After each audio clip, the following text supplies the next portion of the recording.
Ça. Avec nous pour en parler, Fanny Arave, bonjour. Bonjour. Merci d'être en direct avec nous. Vous êtes j'arrive pas à le dire, sinon administratrice, voilà, UNSA ferroviaire. Eric Revel, bonjour, c'est plus simple. Éditorialiste politique. Ambroise Méjean, bonjour. Bonjour. Merci également d'être là. Vous êtes délégué général des jeunes avec Macron. Et Anne Mazoyer, qu'on connaît bien, bonjour également. Merci d'être là, présidence de l'agence Fair Value Corporate et Public Affaires. D'abord, Fanny Arave, on en est où là, à l'heure qu'il est? Il est 10h45. C'est toujours la grève, c'est toujours le statu quo et rien n'avance? C'est toujours la grève, effectivement. On prépare donc la grande manifestation de demain, qui sera très importante parce que le mouvement se durcit, s'élargit également.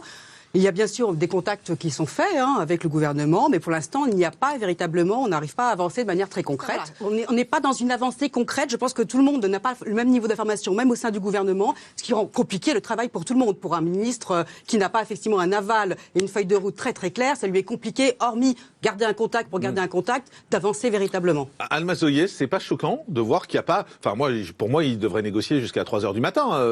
En ce moment, les syndicats, le gouvernement, pour tenter de débloquer au plus vite la situation. Là, on nous dit, bah oui, mais la réunion, c'est prévu pour mercredi, après la grande manif de demain. Et en fait, c'est toujours le même problème, c'est le problème du calendrier, du timing et de la communication. Oui, mais là, il y a Noël qui arrive, là. On est bien d'accord, mais de toute façon, on a le sentiment, les uns et les autres, et je pense que c'est partagé aussi par certains syndicats, que l'affaire de Noël est pliée. C'est-à-dire qu'en réalité, il ne se passera rien, puisque de toute façon, certains syndicats, je ne parle pas de vous, mais d'autres syndicats... Il ne se passera rien, vous voulez dire, il y aura grève? Il y aura grève. Pour être très clair, c'est oui, ça ce que vous voulez dire. Tout à fait, et malheureusement. Mais donc, de ce fait-là, est-ce qu'il faut accélérer le mouvement et confondre vitesse et précipitation? Ça n'est pas forcément ce que pensent certains ministres, et ce que pense peut-être aussi le président de la République, qui cherche à ce que ça s'enferme.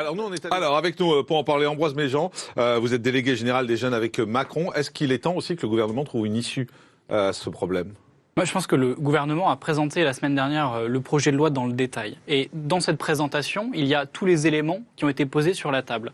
Et donc, une fois que ces éléments sont posés sur la table, une fois qu'on a dit quels étaient les endroits sur lesquels on pouvait négocier, ceux sur lesquels on ne pouvait pas négocier, la balle est dans le camp des syndicats. C'est-à-dire que dans ce projet de réforme, il y a la réforme qu'on a promis pendant la campagne présidentielle, c'est-à-dire un régime universel de retraite pour tout le monde. Et puis, qui ne sera déjà pas un régime universel pour tout le monde, puisque déjà les policiers sont en dehors. Non, mais ils sont exclus, déjà. Ils ne sont pas exclus de la façon dont ça sera. Ils gardent le régime spécial. Ils gardent une part de régime spécial, mais qui est calculée quand même en points. Donc c'est pas pour tout le monde. Mais si, c'est pour tout le monde. C'est juste un universel, sauf pour les policiers. Vous avez une prise en compte de la pénibilité et donc de certains métiers qui sont des métiers régaliens qui nécessitent. Donc ça va être pareil pour les infirmières, par exemple, qui ont de la pénibilité. Mais, bien sûr, mais la prise en charge de la pénibilité. Qui seront aussi à part. Ah non, c'est 2 ans, eux. La prise en charge de la pénibilité, c'est le compte professionnel de pénibilité qui est pris en charge dans la réforme. Ça signifie que toutes les personnes qui rentrent dans ces catégories-là auront des points de pénibilité et pourront avoir effectivement jusqu'à 2 ans, partir 2 ans plus tôt à la retraite. Pas 5. C'est 2 ans voilà, 2 ans en avant à la retraite.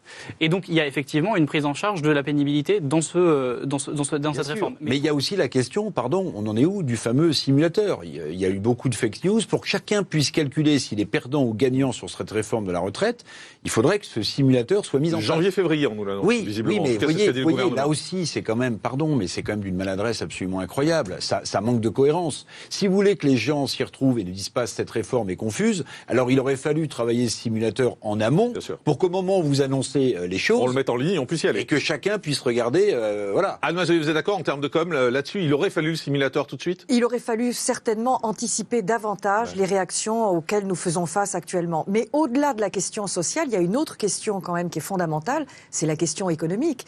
Il y a des centaines de milliers de petits commerçants, de TPE et de PME qui se trouvent dans une situation absolument ubuesque et qui, pour la 2e année consécutive, vont certainement devoir être confrontés à des pertes conséquentes. À cause des manifs, à cause des grèves, c'est ce que vous voulez dire, parce que c'était les gilets jaunes l'année dernière. Bien sûr, l'année dernière, il faut quand même rappeler qu'il y a eu 17 000 commerçants indépendants qui ont fait faillite. C'est énorme.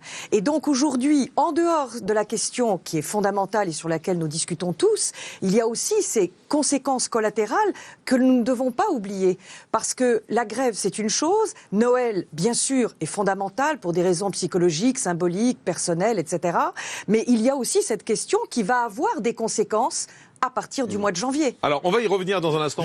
Anne Mazoyer, est-ce que l'opinion publique peut se retourner? Vous êtes experte en communication. Est-ce que l'opinion publique peut se retourner aujourd'hui avec les fêtes qui approchent et avec ces centaines, ces milliers de gens qui vont peut-être pas passer Noël en famille parce qu'il va pas y avoir de train, parce qu'il va pas y avoir de transport? Est-ce qu'à ce moment-là, l'opinion publique peut se retourner? Puis la deuxième question, ce sera se retourner contre qui? Se retourner contre le gouvernement ou contre les syndicats? Ce sera surtout ça la question. À qui va échoir la responsabilité en réalité? Aujourd'hui, je serais tentée de dire que les dés sont distribués de façon équivalente et que la façon dont la journée de demain et la pseudo-négociation qui devrait avoir lieu mercredi va tourner. Pourquoi pseudo? Vous y croyez pas? Non, pas du tout, parce que je pense qu'il y a toute une partie quand même des syndicats qui est campée sur ses positions, non pas sur la question de l'âge pivot, mais sur la réforme de façon beaucoup plus globale, et que de fait, ça ne pourra pas donner lieu à un résultat probant avant les fêtes, en tout cas avant un délai minimal qui permettrait à l'ensemble du système de se remettre en route. Et par ailleurs, je pense que c'est malheureusement quand même, et je le dis parce que je crois que cette réforme est fondamentale, mais c'est le gouvernement qui va malheureusement porter la responsabilité, puisqu'il est initiateur de ce mouvement et qu'il est initiateur du calendrier. Alors justement, le calendrier, Éric Revel, est-ce qu'il n'y a pas une faute de la part du gouvernement dans le calendrier? Est-ce que le fait de présenter ça juste avant les fêtes, est-ce qu'il n'aurait pas mieux valu attendre le 5 janvier? Non, ça peut faire partie de la stratégie. Dans le combat entre opinion publique et syndicats, si vous prenez un calendrier extrêmement serré avec les fêtes de fin d'année en point de mire, vous pouvez estimer que le débat est tranché, c'est-à-dire que l'opinion publique va se retourner contre les syndicats. C'est un risque énorme. C'est un risque. C'est un vrai pari. Moi, ce que je regrette. Alors, Anne Mazoyer, il y a un risque également là, il y a un risque dans l'image du mouvement, il y a un risque pour le gouvernement, il y a un risque de violence, il y a un risque de blessés. Bien sûr, et probablement plus grave encore, il y a un risque d'enlisement de cette situation.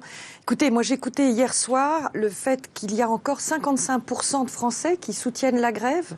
C'est énorme, à 9 jours de Noël. C'est quand même très significatif et je serai au gouvernement. Je pense que ce sont des chiffres dont je tiendrai compte dans la mesure où, quelle que soit encore une fois la nature de la manifestation, on va observer également combien de manifestants seront demain dans la rue. Il y en avait 800 000 le 5 décembre, 350 donc le 12 décembre. Demain, il risque d'y en y avoir beaucoup plus puisque de toute façon la CFDT a déclaré, même si elle ne partage pas l'ensemble des vues de la CGT et de FO, qu'elle serait aux côtés des grévistes. Ambroise Méjean, c'est facile à défendre ce projet quand vous voyez qu'il y a aujourd'hui encore plus de 50% des Français qui soutiennent le mouvement?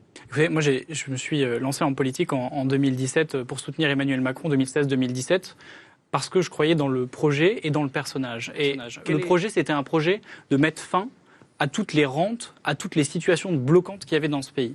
Et le personnage, c'était quelqu'un qui tenait ses engagements. Aujourd'hui, qu'est-ce qu'on voit? En 3 ans, 2 ans et demi, depuis qu'on est au pouvoir, le candidat Macron, il a mis en œuvre, on l'a évalué à 85% de son programme qui a été commencé ou mis en œuvre.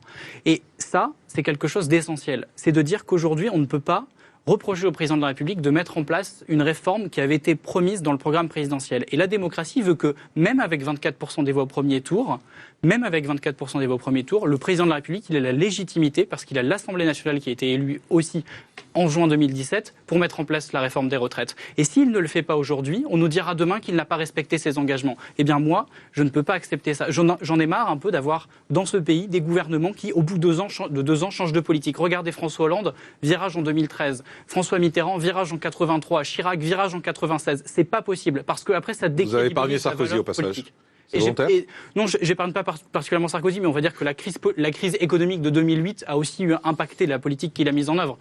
Merci Ambroise Méjean d'avoir été avec nous, délégué général des Jeunes avec Macron. Anne Mazoyer, merci présidente de l'agence Fair Value Corporate et Public Affaires. Éric Revel, éditorialiste à CNews, et Fanny Arav, administrative, triste décidément. Ça fait revière. Merci à tous les cas d'avoir été avec nous.